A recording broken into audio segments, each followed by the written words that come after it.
மூன்று முடிச்சு serial upcoming episode shooting ஸ்பாட்டில் எடுத்து சில பியூட்டிஃபுல்லான ஃபோட்டோஸை ஷேர் பண்ணியிருக்காங்க.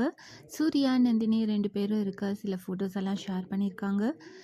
ரீசெண்டாக டெலிகாஸ்ட் ஆன எபிசோடில் சூர்யா நந்தினியை எப்படியாவது ஒரு டிகிரியாவது படிக்க வைக்கணும் அப்படின்னுட்டு ரொம்பவே ட்ரை பண்ணிகிட்ருக்காரு.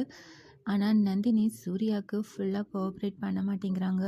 நான் ஒரு கோல்டு மெடலிஸ்ட், நீ ஒரு டிகிரியாவது முடிக்கணும் அப்படின்னுட்டு நந்தினியை எந்த அளவுக்கு மோட்டிவேட் பண்ணணுமோ அந்த அளவுக்கு சூர்யா மோட்டிவேட் பண்ணிகிட்ருக்காங்க. ஆனால் நந்தினிக்கு இன்னுமே படிக்கிறதுக்கு ஃபுல் இன்ட்ரெஸ்ட் வரல. நந்தினி எப்போ சூர்யாவுக்கு கோஆப்ரேட் பண்ணுவாங்க, எப்போ போல்டாக இருப்பாங்க அப்படின்னு தான் ஃபேன்ஸ் எல்லாருமே ரொம்பவே ஈகராக வெயிட் பண்ணிகிட்ருக்கோம். ரொம்ப நாளாகவே மூன்று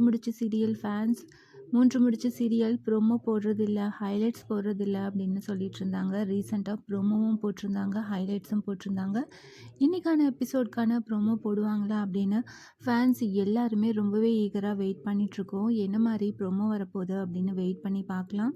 மூன்று முடிச்சு சீரியல் ஷூட்டிங் ஸ்பாட்டில் எடுத்த சூர்யா, நந்தினி 2 பேரோட இந்த பியூட்டிஃபுல்லான ஃபோட்டோஸை பார்த்து நீங்கள் என்ன நினைக்கிறீங்க? வரப்போகிற இன்ட்ரெஸ்டிங்கான அப்கமிங் எபிசோட்ஸ்க்கு எவ்வளோ பேர் ஈகராக வெயிட் பண்ணிகிட்ருக்கீங்க? அதை கமெண்ட் பண்ணுங்கள். இந்த மாதிரி அப்டேட்ஸ் தெரிஞ்சுக்க மறக்காமல் சேனலை சப்ஸ்கிரைப் பண்ணுங்கள்.